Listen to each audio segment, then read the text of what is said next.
Good evening. I tend to babble on sometimes, so somebody give me a wave if I talk too much, please. Being a Christian is not easy.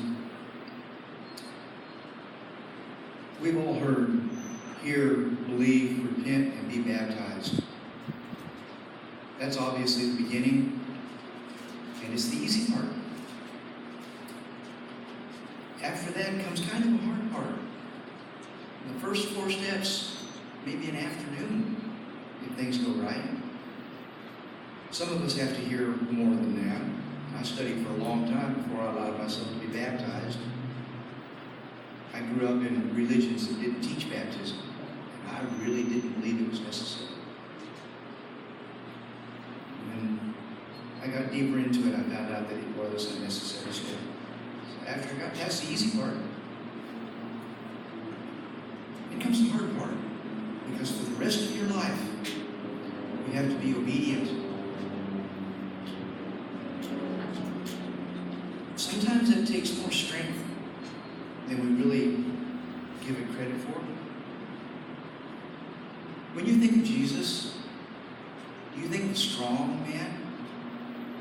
Spiritually, physically, either way?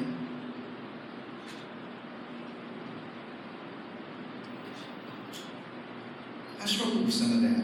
It's a turn the other cheek thing, right? Often mistaken as weakness. Sometimes that kind of takes a lot of strength. Jesus was strong. In Matthew chapter 6, verses 9 and 10, Jesus tells us, pray like this. Our Father who art in heaven, hallowed be thy name. Thy kingdom come, thy will be done on earth as it is in heaven. Thy will be done.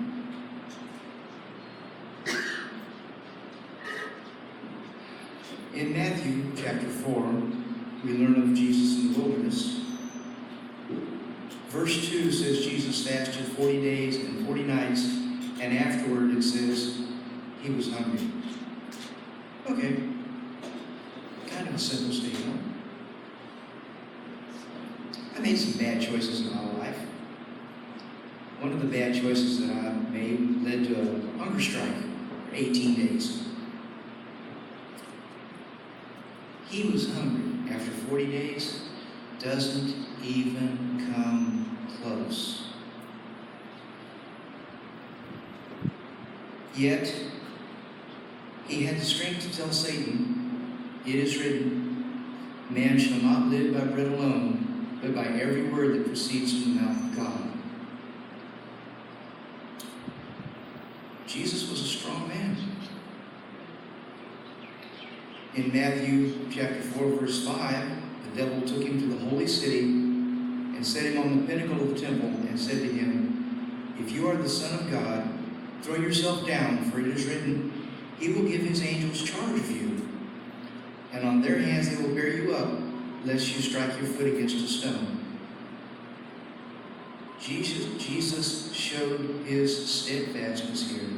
And he says, again, it is written, you shall not tempt the Lord your God. Farther on in verses 8 and 9, the devil took him up to a very high mountain and showed him all the kingdoms of the world and the glory of them.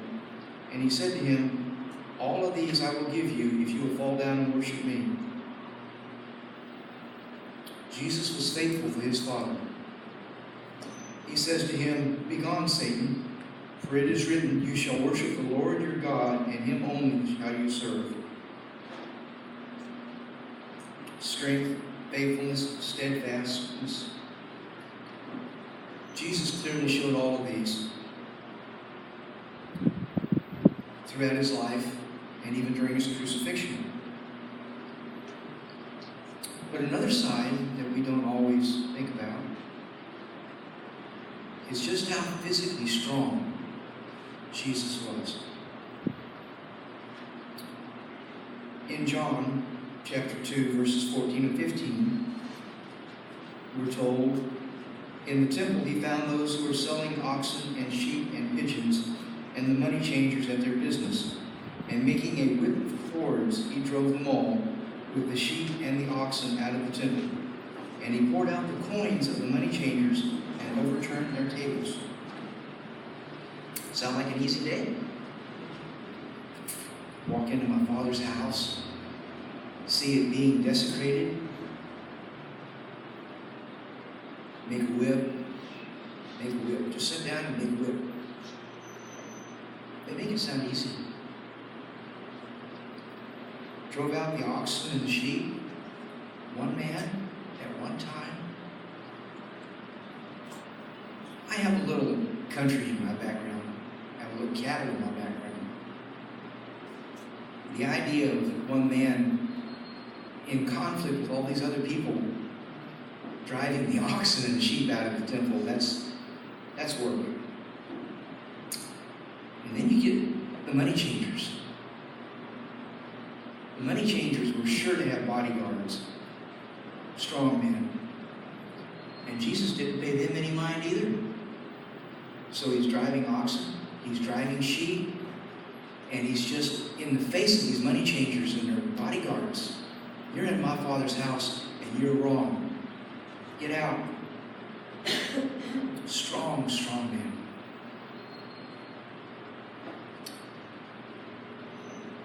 Later in his life, we find out just how strong Jesus' faith, Jesus' steadfastness is, and how strong his physical strength was. We know his mental strength and faith because when it came time for his crucifixion, he knew what was coming. In Luke chapter 22, verses 14 through 16, we read, "And when the hour came, he sat at table, and the apostles with him, and he said to them, I have earnestly desired to eat this Passover with you before I suffer. For I tell you, I shall not eat it until it is fulfilled in the kingdom of God." Until I suffer. Again, kind of makes it sound short, simple. I know a little bit about pain. I was badly burned once.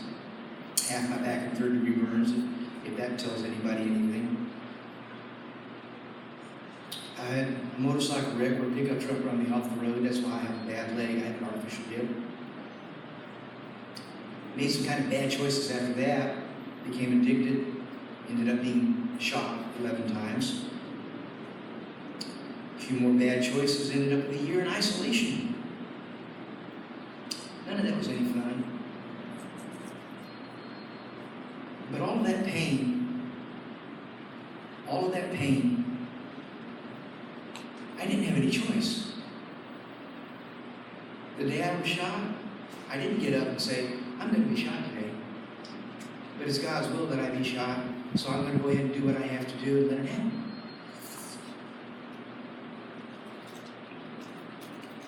A motorcycle wreck, if I'd have known it was coming, I'd have locked that bike up, I'd have taken it apart. There's a tremendous amount of pain throughout all that. My pain was involuntary. I had no choice. Jesus, on the other hand, he both had choice and foreknowledge. He knew exactly what was coming.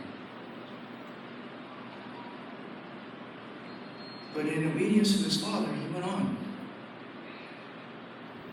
Matthew 26, verse 39. And going a little farther, he fell on his face and prayed, My Father, if it be possible, let this cup pass from me. Nevertheless, not as I will, but as thou wilt. Thy will be done. Hard thought. Still in Matthew, he was talking to his disciples in verse 34, verse 53 and 54. He says, Do you think that I cannot appeal to my Father, and he will at once send me more than 12 legions of angels? But how then should the Scriptures be fulfilled that it must be so? Jesus knew what was coming. Jesus loved us. And he faced that pain.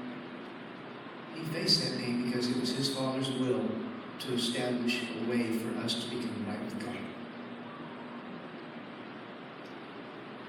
In Matthew 26, Jesus asked his Father 3 different times to let this cup pass if possible, but let thy will be done, always ended his prayer.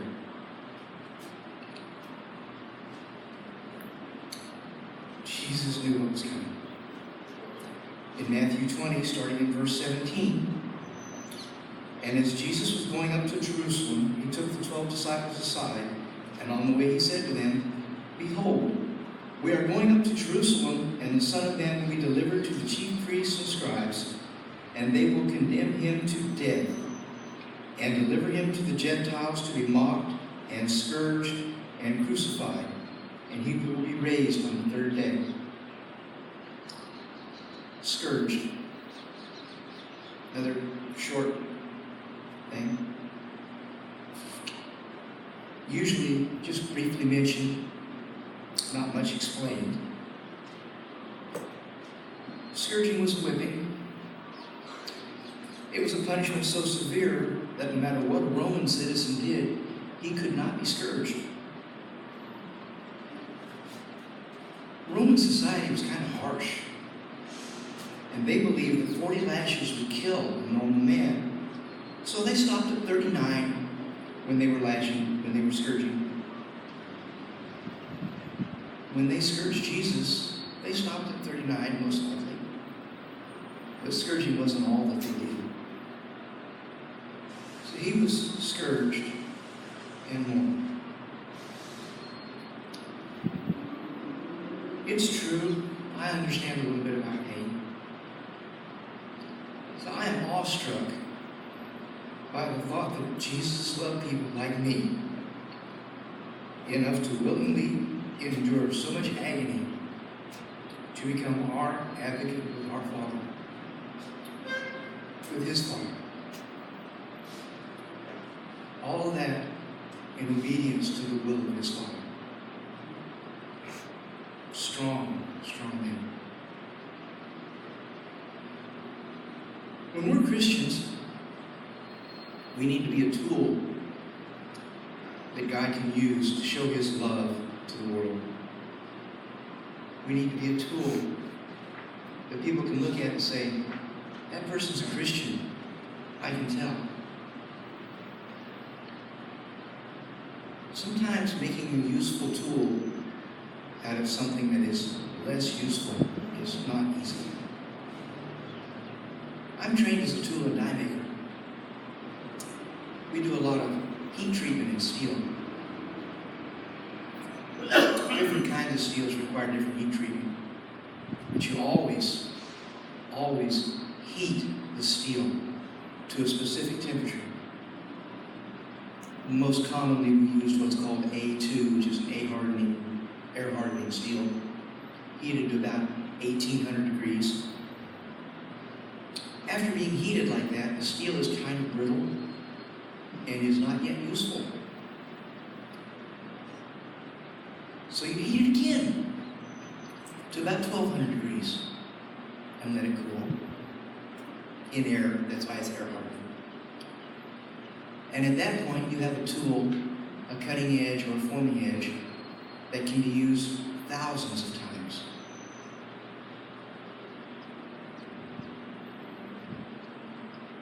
To be a useful tool for God, we are not necessarily treated with heat. We are treated with trial. In James we read, Blessed is the man who endures trial, for he has stood the test. He will receive the crown of life which God promised to those who love him. Heat treatment, enduring trial. The world teaches a lot on some of that stuff.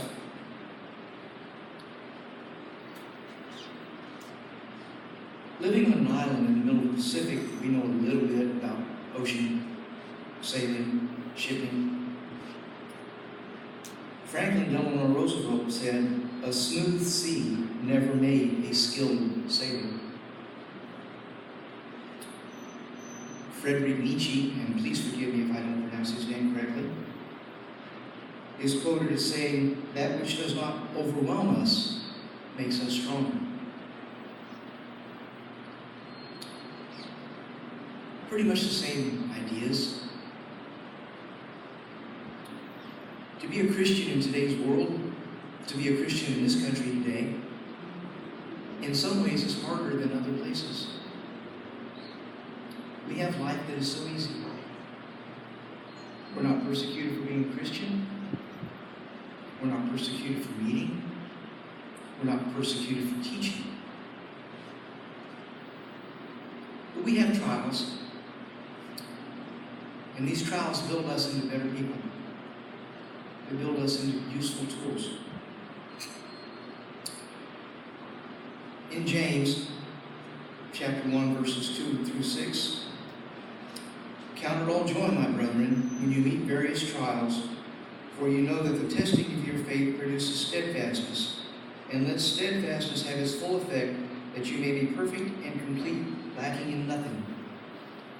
If any of you lacks wisdom, let him ask God, who gives to all men generously and without reproaching, and it will be given to him.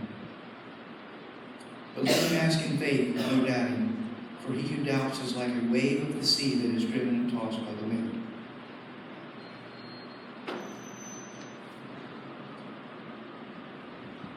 The theme of this morning mentioned sins of omission.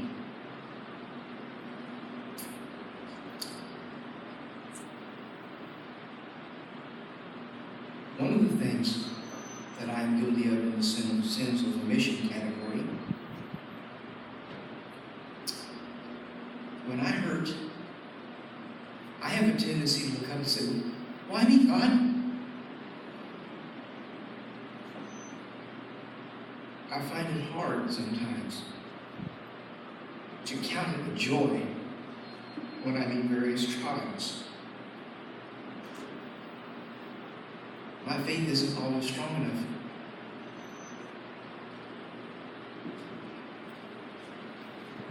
It carries me, and eventually I get through. Sometimes I still go back to that, "Why me, God?"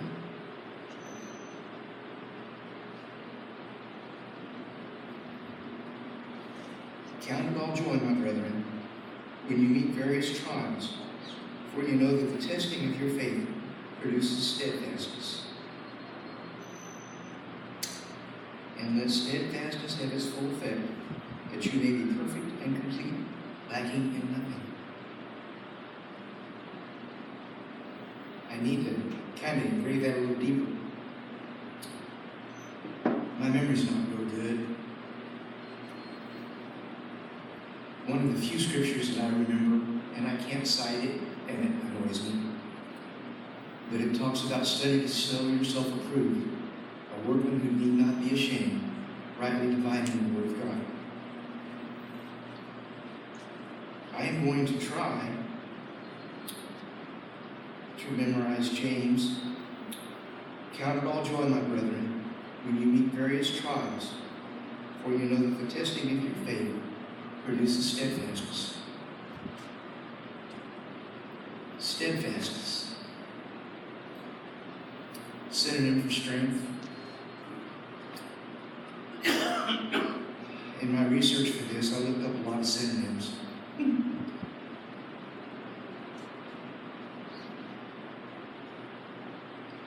For a long time, I was a pew warmer. When Jesus talks in Matthew 7, verse 21, he says, "Not everyone who says to me, 'Lord, Lord,' shall enter the kingdom of heaven, but he who does the will of my Father who is in heaven." I read that a lot. In my year in isolation, I read the entire Bible twice. Didn't do much for me at that point because I didn't have the faith to back it up. Didn't have the faith to understand it.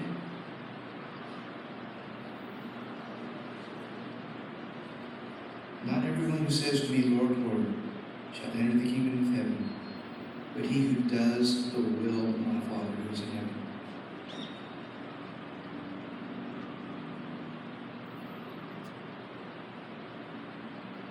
In Revelation chapter 2, verse 10, the church of Smyrna was told, do not fear what you are about to suffer.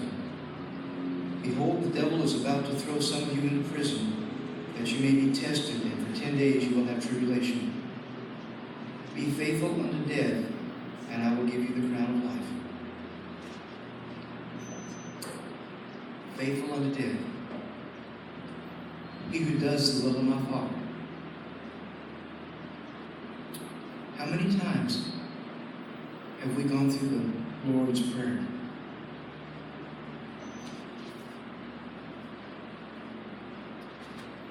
Our Father who art in heaven, hallowed be thy name. Thy kingdom come, thy will be done, on earth as it is in heaven.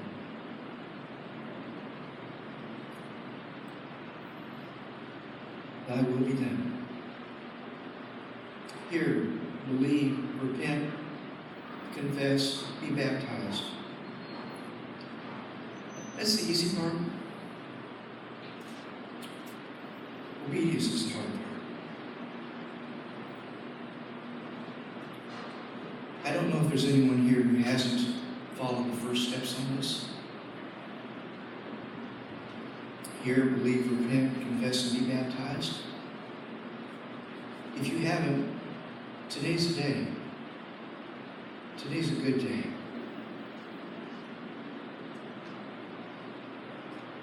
I stopped being a pew woman in 1984.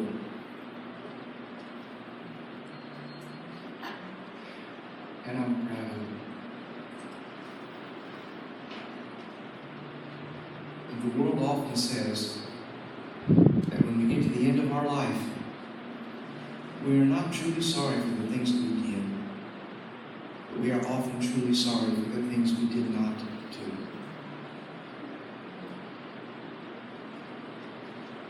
Don't be sorry for that. If you haven't obeyed the gospel today, please.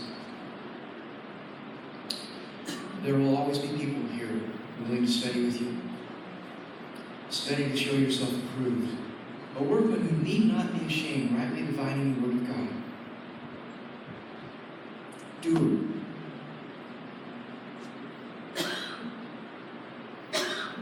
He who does the will of my Father is in heaven.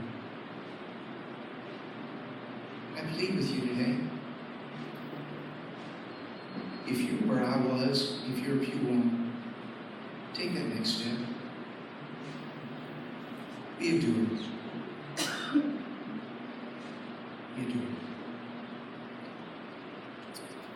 Thank you.